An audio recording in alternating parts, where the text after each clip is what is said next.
ان الحمد للہ نحمده ونصلي على رسوله الكريم اما بعد اعوذ باللہ السمیع العلیم من الشیطان الرجیم من همزه ونفخه ونفثه بسم اللہ الرحمن الرحیم ويسألونك عن الروح قل الروح من امر ربی وما اوتیتم من العلم الا قلیلا۔ ترجمہ قرآن کا سبق سورہ بنی اسرائیل آیت نمبر 85 سے ہم پڑھیں گے۔ وَيَسْأَلُونَكَ عَنِ الرُّوحِ، وہ آپ سے پوچھتے ہیں عن الروح، روح کے بارے میں۔ قُلِ الرُّوحُ مِنْ أَمْرِ رَبِّي، کہہ دیجئے روح من امر ربی، میرے رب کا حکم ہے۔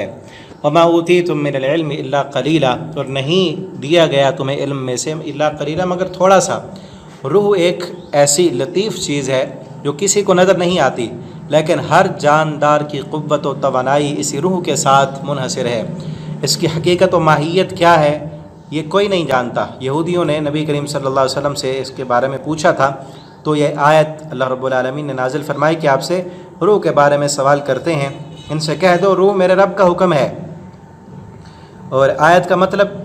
یہ ہے کہ تمہارا علم اللہ کے علم کے مقابلے میں قلیل ہے، اور یہ روح جس کے بارے میں تم پوچھ رہے ہو اس کا علم اللہ نے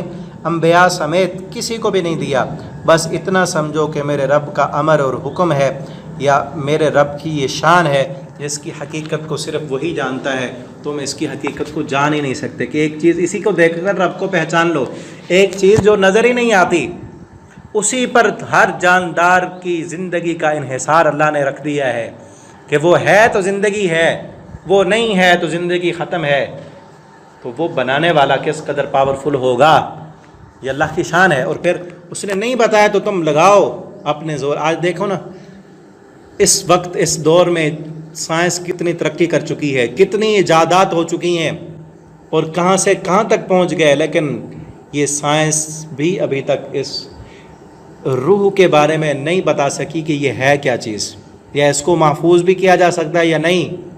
جب نکل جائے کائنات کی ساری ٹیکنالوجی اور مشینریاں لاؤ اور لگا کر دکھاؤ، ایک لمحے کے لیے بھی کسی کی روح کو، کسی کی سانس کو، اتنی ہی سانسیں ہیں جتنی اللہ نے لکھی ہیں، ایک سانس بھی کوئی کسی کی بڑھا نہیں سکتا،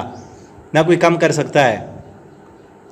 تو یہ اللہ رب العالمین کی شان ہے، کمال علم ہے، اور اللہ کا کمال قدرت ہے۔ وَلَئِن شِئْنَا، اور اگر ہم چاہیں، لَنَذْهَبَنَّ بِالَّذِي أَوْحَيْنَا إِلَيْكَ، تو ہم لے جائیں وہ چیز جو ہم نے وحی کی آپ کی طرف، کہ ہم نے جو آپ کو علم دیا ہے وہ بھی نہ دیں، وہ بھی آپ کے دل سے ختم کر دیں، تو ہم قادر ہیں۔ ثُمَّ لَا تَجِدُ لَكَ عَلَيْنَا وَكِيلًا، ثُمَّ لَا تَجِدُ، پھر نہیں آپ پائیں گے، بِهِ، اس پر، علینا،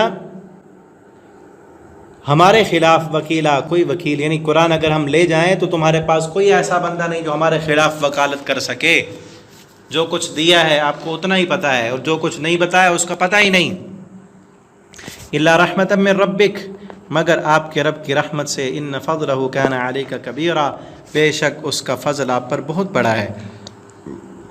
قل ان اجتمعت الانس والجن،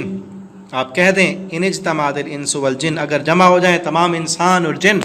علی ان یأتوا بمثل هذا القرآن، اس بات پر کہ وہ اس قرآن کی مثل اور لا سکیں، لا یأتون بمثلی، نہیں لا سکتے وہ اس کی مثل کچھ بھی، ولو کان بعضهم لبعض ظہیرا،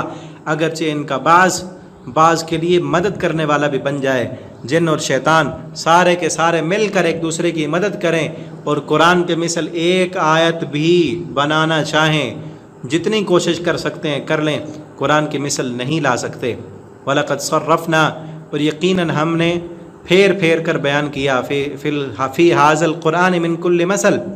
اس قرآن میں ہر ایک مثال، فَأَبَىٰ أَكْثَرُ النَّاسِ إِلَّا كُفُورًا، تو انکار کر دیا انسانوں کی اکثریت نے، الا کفورا، ہر چیز کا انکار کیا، الا کفورا، سوائے کفر کے، کفر پر تو اڑے ہوئے ہیں، شرک پر تو اڑے ہوئے ہیں، باقی ہر نشانی کا یہ انکار کر رہے ہیں۔ صرفنا، پھیر پھیر کر بیان کرتے ہیں، جتنی بھی طرح سے ہم اپنی نشانیاں دکھاتے ہیں، کبھی تذکیر بے ایام اللہ سے ہم ڈراتے ہیں، کبھی تذکیر بے آلاء اللہ سے ڈراتے ہیں، کبھی اپنی قدرت کے دلائل دکھا کر، کبھی سابقہ قوموں کے واقعات بیان کر کے، کبھی کس انداز سے، کبھی کس انداز سے، ہر انداز اور ہر آیت اور ہر نشانی کا انکار کیا انہوں نے، الا کفورا، سوائے کفر پر اڑے ہوئے ہیں۔ کفر کا انکار ان سے نہیں ہو سکتا، شرک کا انکار ان سے نہیں ہو سکتا، ضدی اور ہٹ دھرم بنے ہوئے ہیں۔ فَأَبَىٰ أَكْثَرُ النَّاسِ إِلَّا كُفُورًا، انکار کر دیا انہوں نے سوائے کفر کا، کفر پر تو اڑ گئے، جم گئے، اس کے علاوہ جتنی بھی نشانیاں آئیں ان سب کا انہوں نے انکار کیا۔ اللہ تعالی ہمیں قرآن کو پڑھنے کی، سمجھنے کی توفیق دے، اور اللہ ہمیں قرآن کے ایک ایک حرف پر عمل کرنے والا بنا دے، اس کے مطابق اپنی زندگی کو بسر کرنے والا بنا دیں۔ آپ ان اسباق کو آگے بھی اپنے دوستوں کے ساتھ شیئر کیا کریں تاکہ آپ کے لیے صدقہ جاریہ بنے۔ السلام علیکم ورحمۃ اللہ وبرکاتہ۔